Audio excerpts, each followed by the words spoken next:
Mesdames et messieurs, bonjour et bienvenue dans votre journal de 15 heures au sommaire de l'actualité.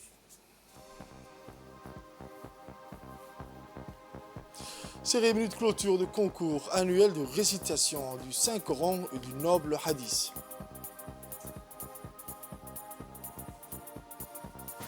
Aux nouvelles mondiales, Blinken juge un accord de trêve toujours possible, appelle Israël à ne pas lancer d'opération majeure à Rafah.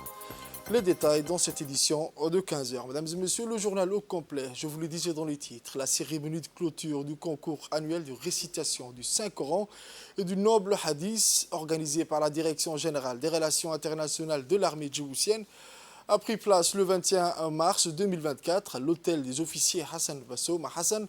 Le ministre de la Défense chargé des relations avec le Parlement et les chefs d'état-major général des armées ont été accueillis par les troupes d'honneur composées du personnel féminin des armées. Parmi les invités de marque figuraient les commandants et chefs d'état-major des forces de défense et de sécurité, l'ambassadeur et l'attaché de défense saoudien à Djibouti, ainsi que les hauts cadres responsables des forces armées djiboutiennes, accompagnés de chers et ulémas du pays, sans oublier les participants au concours.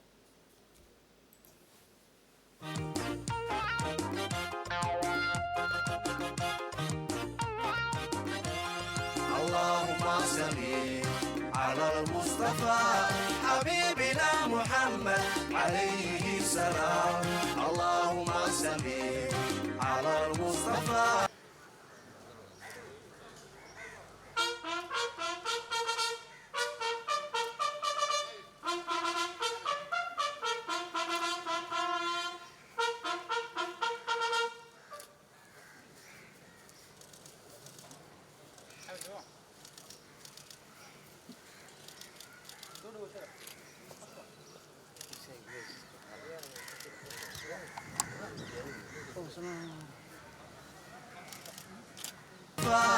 حبيبنا محمد عليه السلام اللهم صل على المصطفى حبيبنا محمد عليه السلام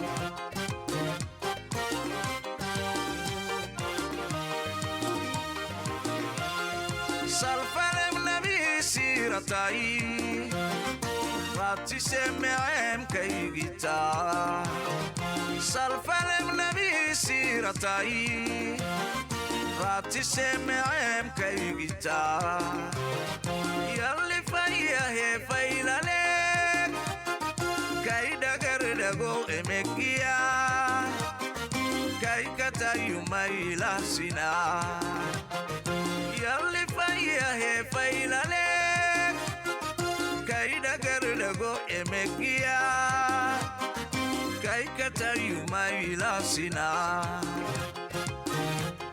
اللهم صل على المصطفى حبيبنا محمد عليه السلام اللهم صل على المصطفى حبيبنا محمد عليه. La cérémonie a débuté avec une récitation d'un verset coranique suivi d'une poésie émouvante. Voici, nous écoutons. إن هذا القرآن يهدي للتي هي أقوم ويبشر المؤمنين بأن لهم من الله فضلا كبيرا وأن الذين لا يؤمنون بالآخرة أعتدنا لهم عذابا أليما ويدعو الإنسان بالشر دعاءه بالخير وكان الإنسان عجولا صدق الله العظيم. رتله روي القلب من نفحاته كالماء يروي لهفة العطشان أسعد به أبويك في أخراهما قلدهما من زينة التيجان عطر زوايا البيت من آياته تزكيك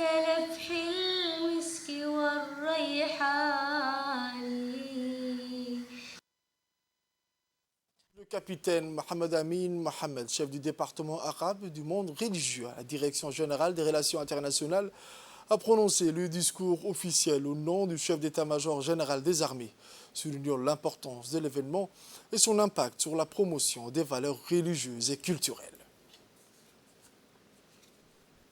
Dans un moment empreint de solennité, le ministre de la Défense, accompagné de l'ambassadeur saoudien et du chef d'état-major général des armées, ont honoré les lauréats du concours. Les récompenses, symboles de reconnaissance pour leur engagement et leur excellence dans la récitation du Saint-Coran et du noble hadith, ont été remises dans l'ordre des vainqueurs. Chaque lauréat a reçu une distinction spéciale.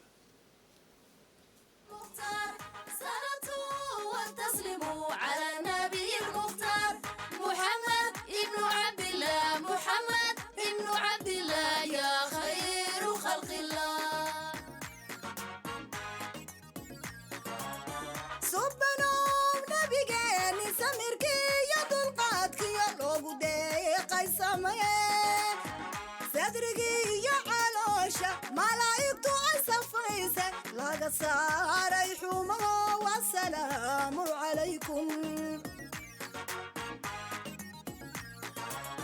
صبنوم نبيجين سميركي يا دلقاتك يا لوغو ديقاي سمايه صدركي يا علوشة ملايكتو اي صفيسه لاغا ساري حومه والسلام عليكم.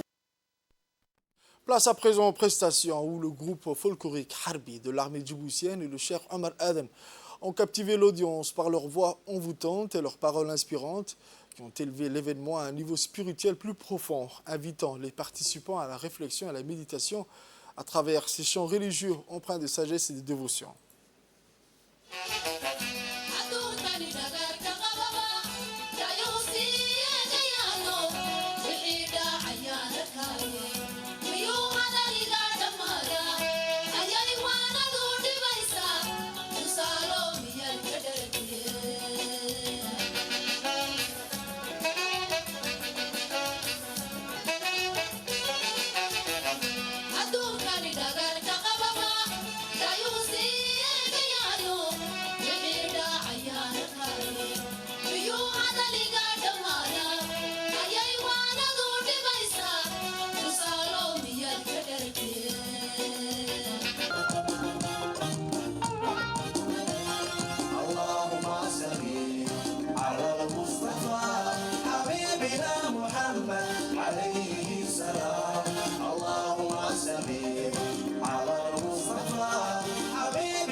يا ذاهبي إلى النبي خذوني أما رأيتم دمعتي بعيوني يا ذاهبي إلى النبي خذوني أما رأيتم دمعتي بعيوني تشوقت التلوفي برؤية قبري يا ربي يا رحمن بزيارته أعني تشوقت التلوفي برؤية قبري يا ربي يا رحمن بزيارته أعني يا ذاهبي إلى النبي خذوني أما رأيتم دمعتي بعيوني يا ذاهبي إلى النبي خذوني أما رأيتم دمعتي بعيوني.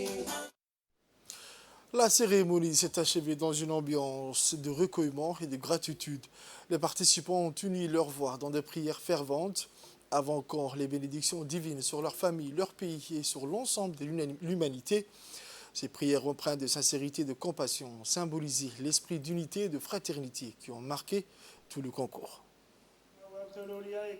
اللهم عاملنا بإحسانك وتاركنا بامتنانك ولا تأخذنا بما فعل السفهاء منا يا أرحم الراحمين. اللهم عليك باليهود وأتباع اليهود وحلفاء اليهود، اللهم احصهم عددا واقتلهم بددا ولا تغادر منهم أحدا. اللهم اضرب وجوههم وآكل سلاحهم وأعمي أبصارهم ولا تبارك لهم في غزة ولا تبارك لهم في فلسطين ولا تجعل لهم راية ولا تجعل له قاية ولا تجعل لهم جماعة. دمر ديارهم شتت شملهم فرغ جمعهم يا أرحم الراحمين يا أرحم الراحمين. اللهم اجعل جمعنا هذا جمعا مرحوما تفرقا معصوما.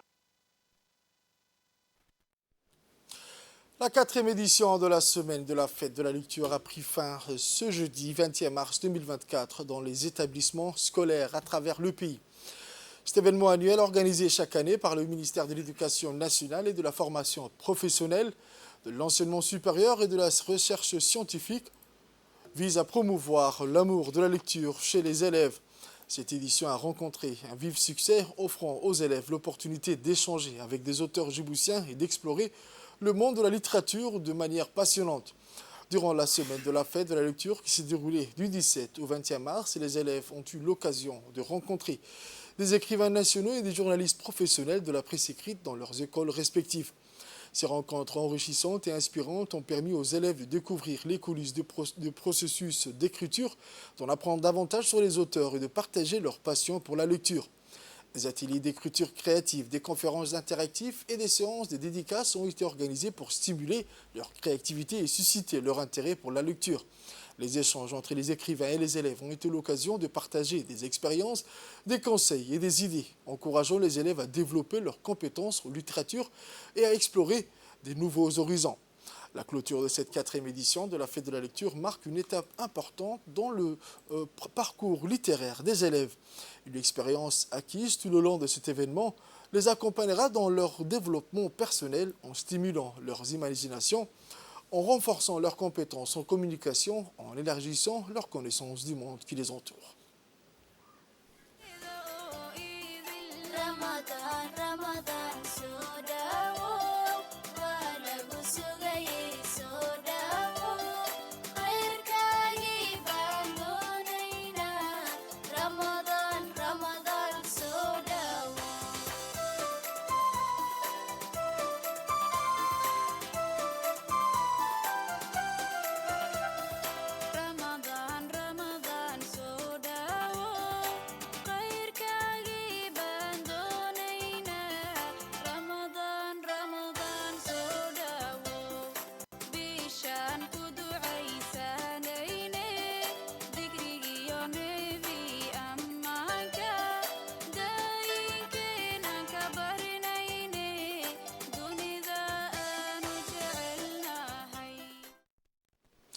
Donc j'ai ici avec moi M. Abdallah Hanfere Hassan, inspecteur de français dans nos studios. Merci M. Abdallah d'accepter notre invitation dans nos studios aujourd'hui.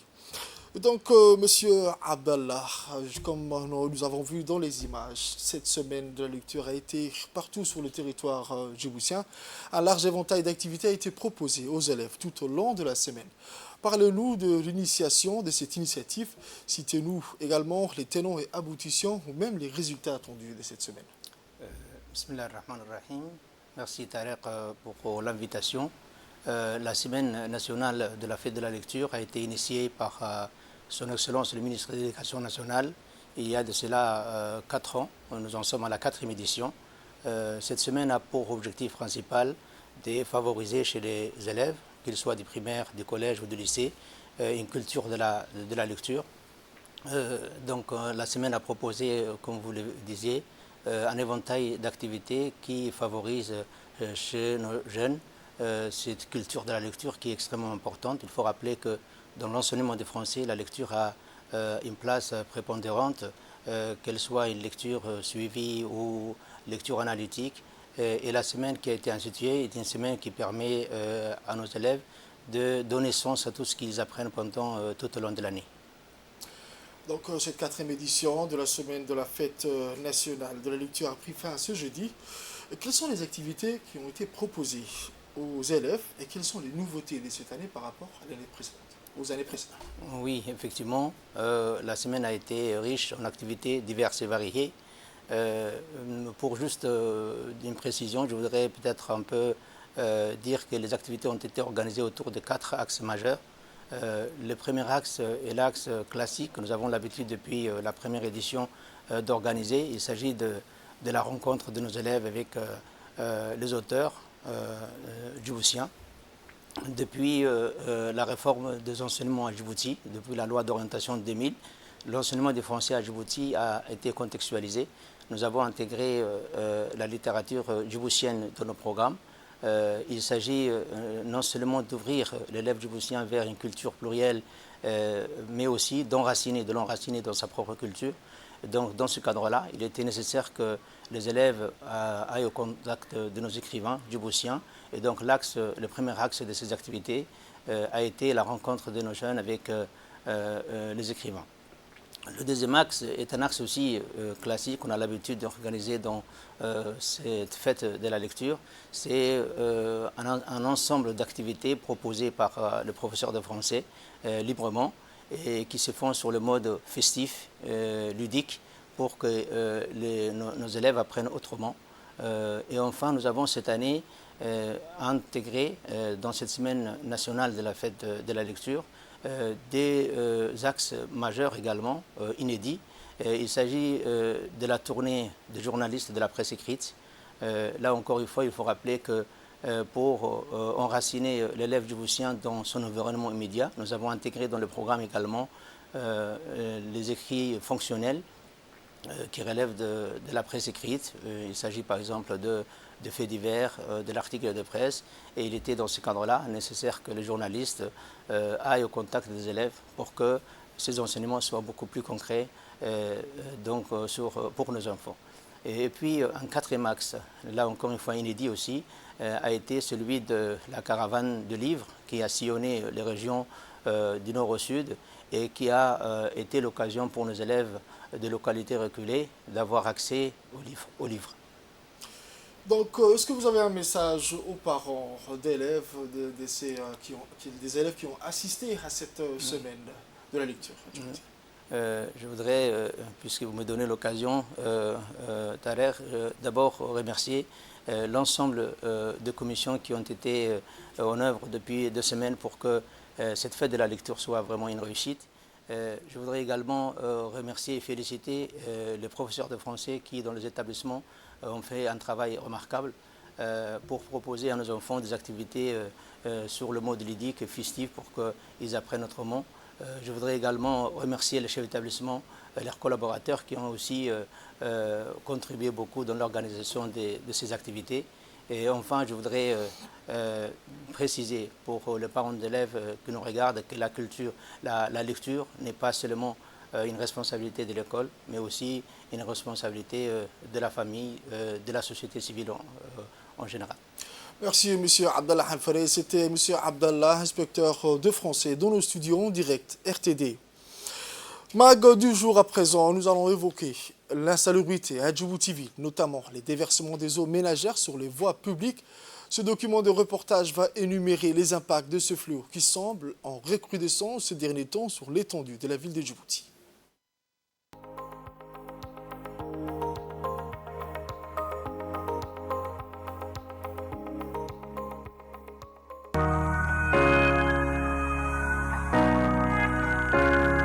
La ville de Djibouti, en perpétuelle évolution et modernité de par ses agglomérations urbaines et son poids démographique. Cependant, malgré ses infrastructures avant-gardistes, persiste une réalité funeste.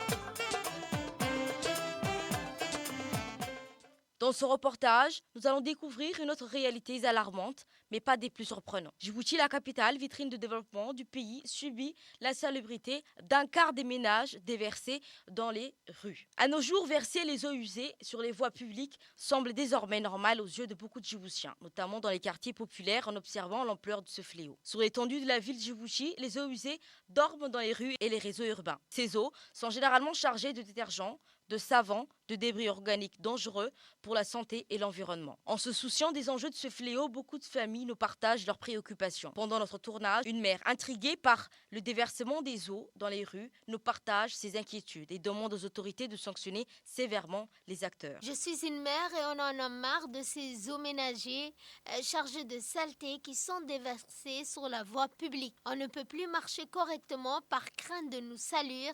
Ces eaux usées constituent un danger public pour la santé car dans chaque saison fraîche, nous avons des moustiques et des mouches.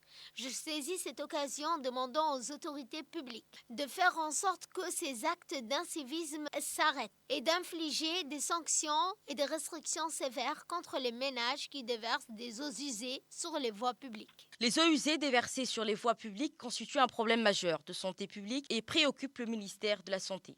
Dr Hussein, médecin, infectiologue et directeur de l'IESPED, nous partage le degré de la dangerosité de ce fléau. La lutte contre la prolifération de vecteurs nuisibles, que ce soit mouches et moustiques, est une conséquence des systèmes d'évacuation d'eau à Djibouti. Ces systèmes d'évacuation d'eau normalement adaptés au système de pluie diluvienne sont actuellement submergés par des entités. Une entité, ce sont les eaux qui sortent directement des foyers ménagers, des domestiques, et de deux, au système, donc nous remarquons qu'il y a un système de branchement illégal de voies d'eau, où les fontaines dans le secteur de Berbela qui sont soit surutilisées, soit mal utilisées, soit mal gérées, où on a un système de ruissellement d'eau, où parfois on voit une sorte de tuyauterie qui vont d'une zone A à une zone B, et il y a un système de crevasses où il y a de l'eau stagnante. Donc, du point de vue clinique, nous avons une augmentation accrue et beaucoup de personnes qui arrivent dans les structures sanitaires à la recherche de présenter un tableau d'un syndrome palustre, d'un syndrome d'Encke-like. Et il nous incombe à nous de pouvoir faire d'autres activités en matière de lutte, de prévention, un type de pulvérisation spatiale, de pulvérisation aérienne par l'avion, soit la pulvérisation spatiale, en allant et c'est une manne financière de plus. De trois, nous avons mis en place un système de cartographie de toutes les gîtes larvaires, de tous les points d'eau stagnantes.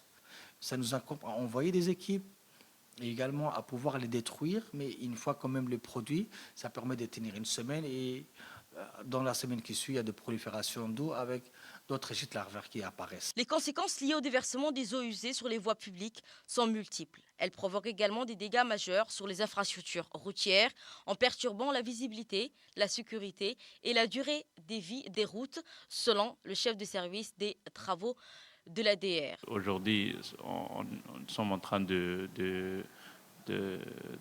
d'énumérer les plus grands problèmes qu'a le déversement des eaux ménagères sur les voies bituminées. Donc les voies bituminées qui ont été réhabilitées récemment sur beaucoup de voies, à savoir comme par exemple la voie de l'avenue Nasser qui a été réhabilitée pas mal de fois. Se dégrade très rapidement sans atteindre leur durée de vie qui a été initiée aux alentours de 10 ans. Donc, ces eaux ménagères ont vraiment de très grands impacts financièrement sur ces voies. Donc, les voies, on les réhabilite généralement 2-3 fois avant même qu'ils atteignent leur durée de vie qui a été dimensionnée.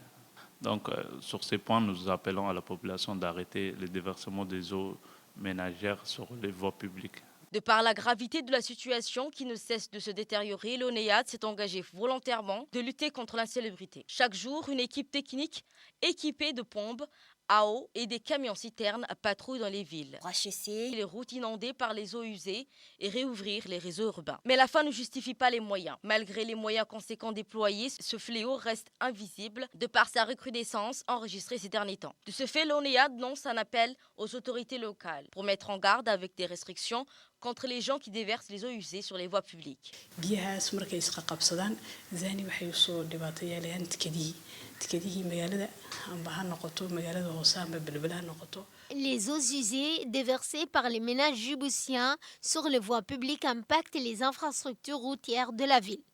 Pour le NEAD, ces eaux ménagères incombent un travail supplémentaire dans sa mission en asséchant d'abord les routes inondées par ce fléau. Il s'agit d'un acte d'incivisme. En traversant dans les rues, tu ne vas voir aucun quartier ou zone par lequel les ménages ont bien géré leur eau usée. Et en face, il y a un autre problème, celui des zones inondées que vous allez croire qu'il y a eu de la pluie. Les eaux usées stagnent sur les artères, ont des conséquences graves pour la santé, c'est ce qu'indique le Centre des proliférations des moustiques et des mouches. De par la recrudescence de cet acte d'incivisme, les autorités préfectorales et le maire de Djibouti-Ville mettent en garde tous les ménages djiboutiens déversant les eaux sur les voies publiques. Des pénalités en application par des règlements en vigueur. Nous constatons qu'il y a de l'eau qui coule dans les quartiers, de l'eau qui sont déversées dans la voie publique, de l'eau usée qui sont déversées sur les routes.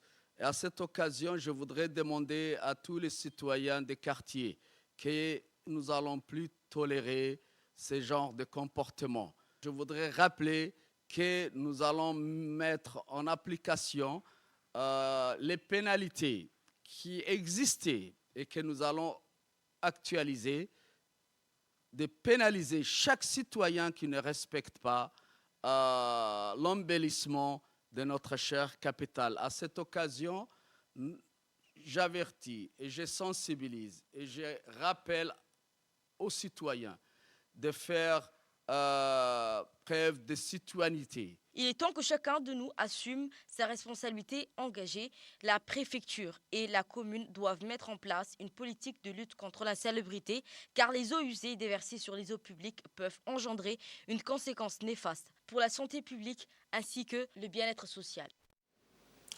Autre grand format de cette édition, depuis la création du centre hospitalier universitaire de Djibouti, le CHU, la nouvelle équipe dirigeante est lancée pour améliorer les prestations et renforcer la qualité de la prise en charge à tous les niveaux. Voici le reportage de la rédaction.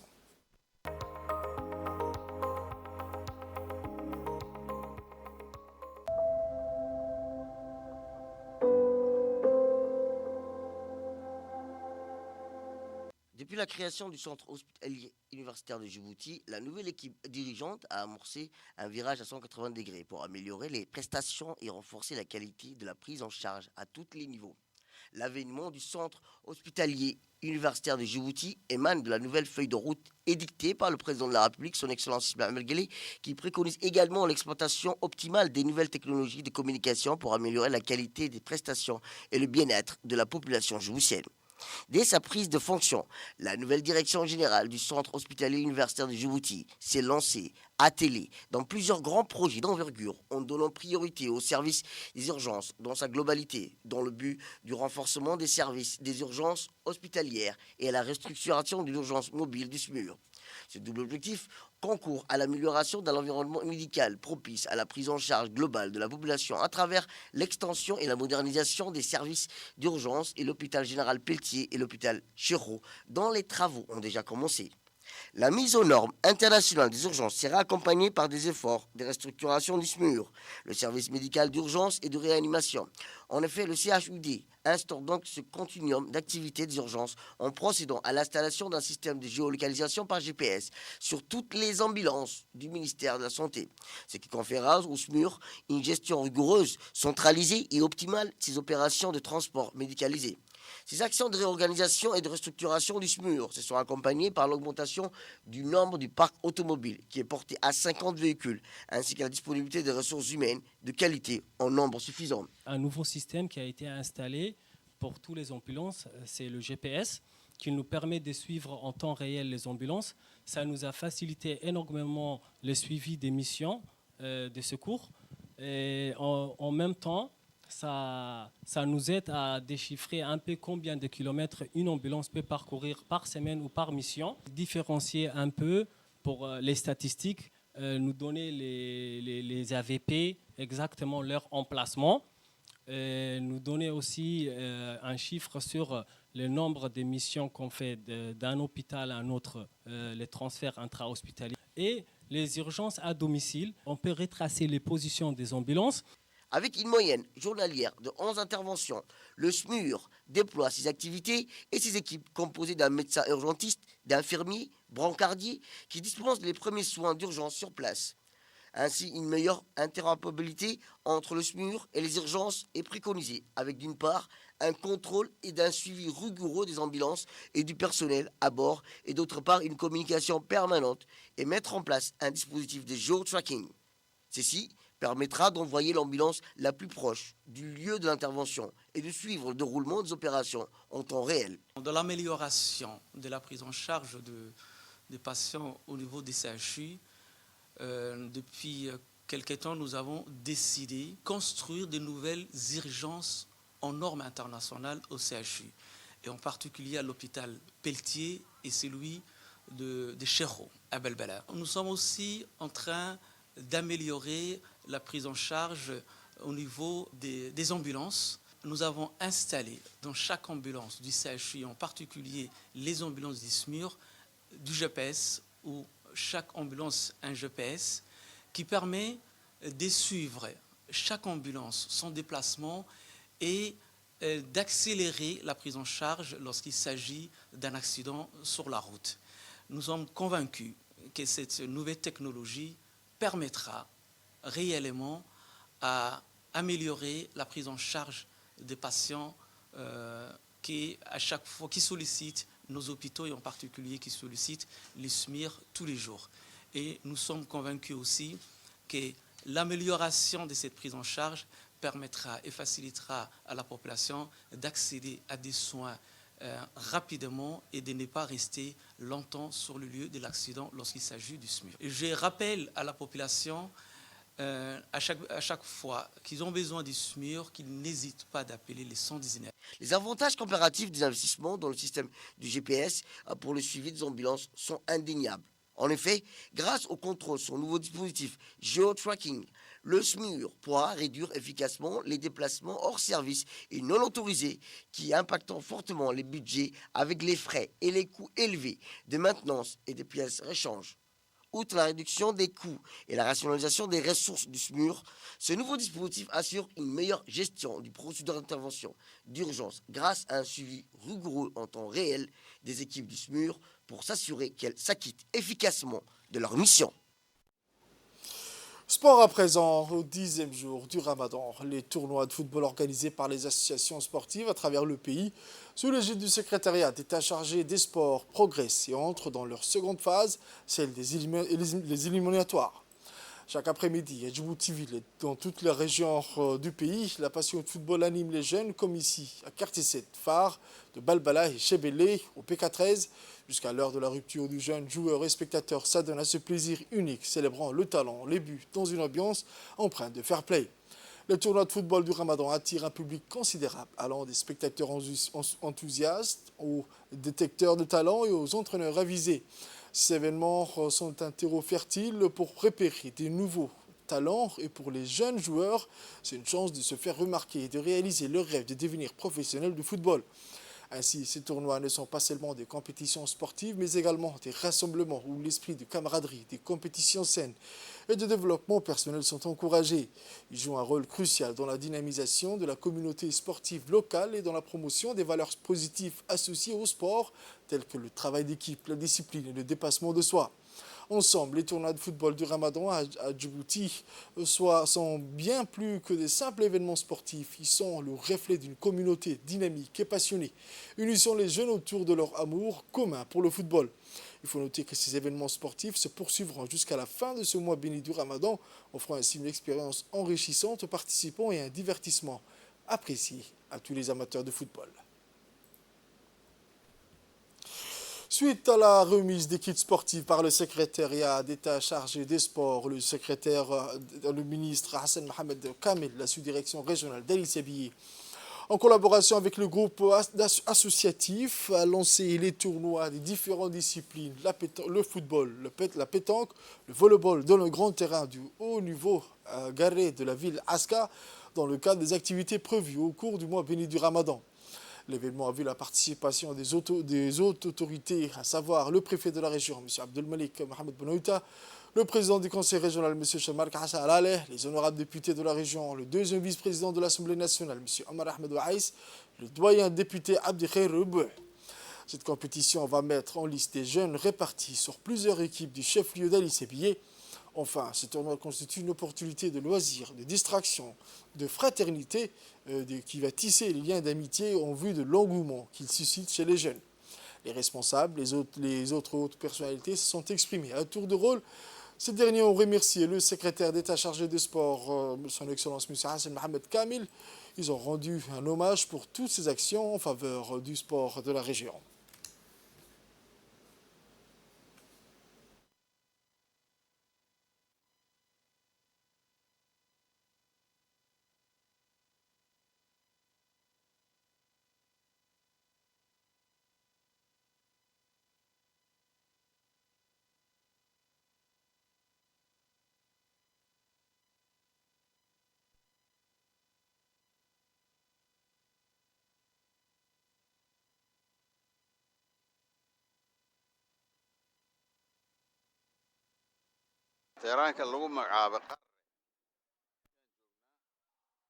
Préfet de la région d'Ali Sabihi, M. Abdelmalik. Je tenais à remercier tout d'abord le ministre des Sports, M. Hassan Mohamed Kamel, et le sous-directeur Ahmed, qui réalise des activités régulièrement durant la période du mois de Ramadan, qui permet aux jeunes de se retrouver, de se rassembler et en même temps de pratiquer les sports, tout type de sports, que ce soit le football, le handball, les baskets, ainsi que les pétanques. Même les filles ont participé et vont participer également à ce tournoi, chose qui est positive. Cela démontre aussi la place qu'occupe la région d'Ali Sabihi dans l'activité sportive de la République de Djibouti. Donc je remercie également les parlementaires et les doyens. Donc nous sommes là pour accompagner toutes les activités sportives. Pendant le mois sacré du Ramadan, à l'instar du monde musulman, du monde entier, les habitants de la ville blanche, Tadjoura, se rassemblent pour un acte culte, la prière de Tarawih. Une prière qui est un rituel important dans l'islam, qui n'est accompli que pendant ce mois béni, et les érudits sont tous d'accord pour dire qu'il s'agit d'une sunna confirmée. Durant ce mois béni du Ramadan, tous les soirs, parmi les 17 mosquées de la ville, 12 mosquées sont bandées, comme le montrent ces images, des centaines de fidèles souhaitant accomplir les prières de Tarawih, accompagnés de leurs enfants, qui considèrent cette occasion comme un moment de foi important. Malgré les nombreuses raisons de choisir la mosquée, la majorité des fidèles s'accordent à la choisir en raison de la beauté de voix des imams qui inspirent la référence, car ils ressentent la bénédiction, la spiritualité du mois de Ramadan. Les fidèles prient le Tarawih pour se rapprocher de Dieu, se prosterner devant lui en quête de pardon et refuge, et espèrent que Dieu leur accorde tout bien et leur détourne d'eux de tout mal.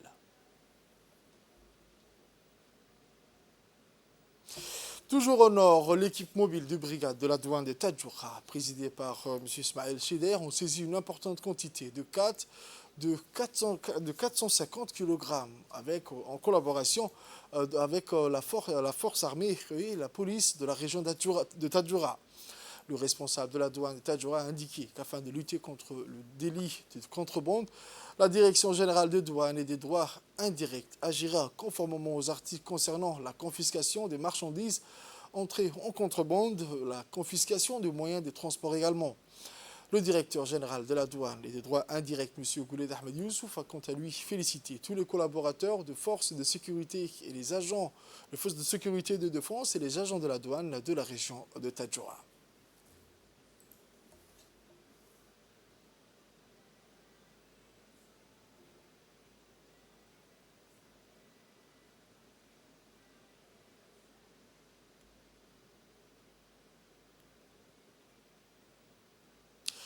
Actualité internationale, je vous le disais dans le titre, le secrétaire d'État américain Anthony Blinken a jugé au Caire qu'une opération majeure d'Israël à Rafah, dans le sud de la bande de Gaza, serait une erreur, alors qu'un accord de trêve entre Israël et le Palestinien est possible.